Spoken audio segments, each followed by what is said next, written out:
এই দেখো আমরা খেতে বসেছি, এটা ছেলেকে দিয়েছি। এই যে ভাত ভাত দিয়েছি।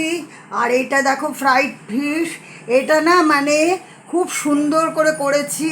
এটা সাধারণত করি না, ওই জন্য আজকে খুব ভালো হয়েছে। তবে একটু ডাল করলে আরও ভালো হতো।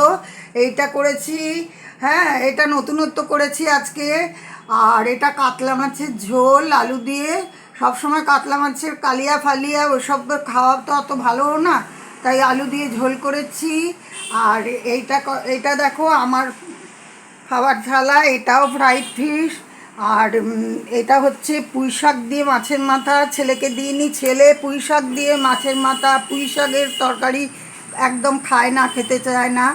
আর এটা আমার কাতলা মাছের ঝোল, লেজা নিয়েছি, ওই আলু ঝোল টোল নিয়েছি।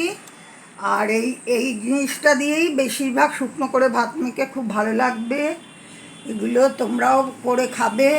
হ্যাঁ, খুব ভালো লাগবে।